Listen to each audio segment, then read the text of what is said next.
আসসালামু আলাইকুম। আজ আমরা একটি অটো রিম লক ফিটিং করব।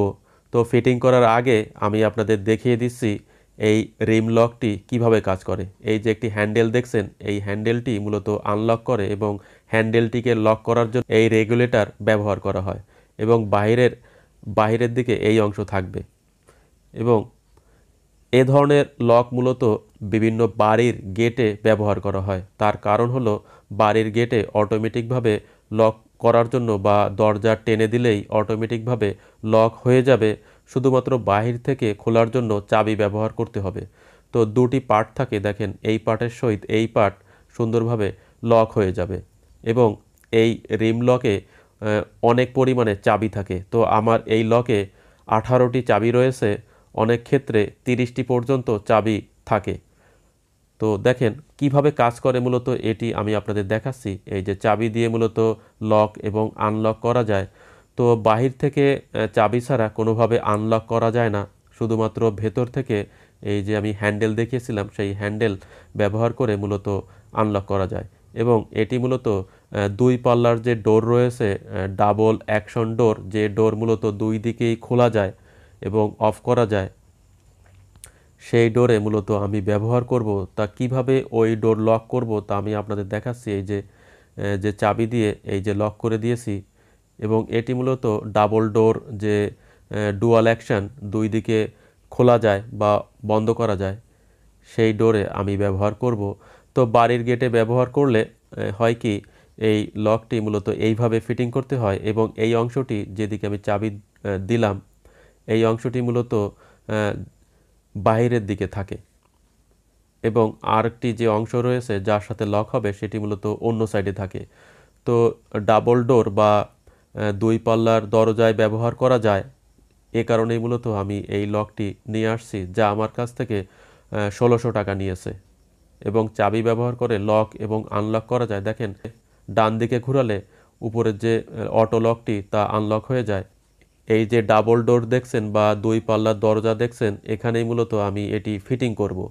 তো একটি ছিদ্র করার প্রয়োজন হবে শুধুমাত্র লক করার বা চাবি ঢোকানোর যে অংশটি রয়েছে সেটি বের করার জন্য। তাছাড়া এই লকটি মূলত দরজার ভেতর সাইডে থাকবে বা রুমের বা গেটের ভেতর সাইডে থাকবে। এই যে আমি ফিটিং করে দিয়েছি, শুধুমাত্র একটি ছিদ্র করে, হোলস ব্যবহার করে ছিদ্র করে আমি এই অংশটি বাইরের দিকে রাখছি। দেখ, ডান দিকে চাবি ঘুরালে আনলক হয়ে যায় এবং বাম দিকে ঘুরালে দুইবার অথবা তিনবার ঘুরালে মূলত লক হয়ে যায়। এই যে নিচেরটা লক হয়ে যায়। তো ভেতর থেকে মূলত এই যে হ্যান্ডেলটি টান দিলেই অটো যে লক রয়েছে সেটা মূলত আনলক হয়ে যায় এবং চাবি দিয়ে লক করলে আবার চাবি দিয়ে আনলক করতে হয়।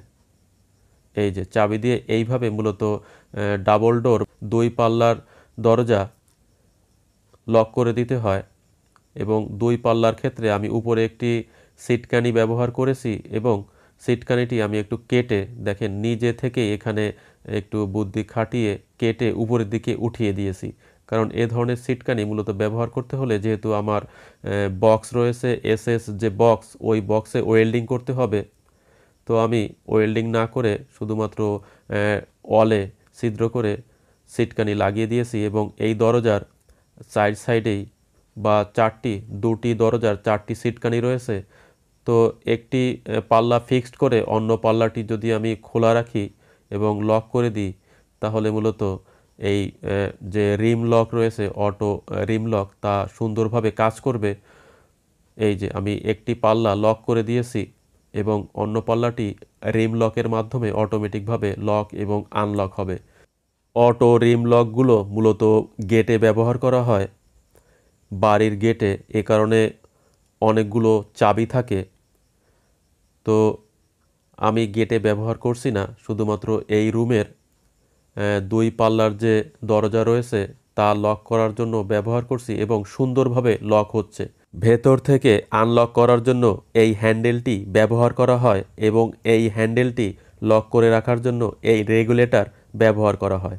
আজ এখানেই বিদায় নিচ্ছি, সকলে ভালো থাকবেন।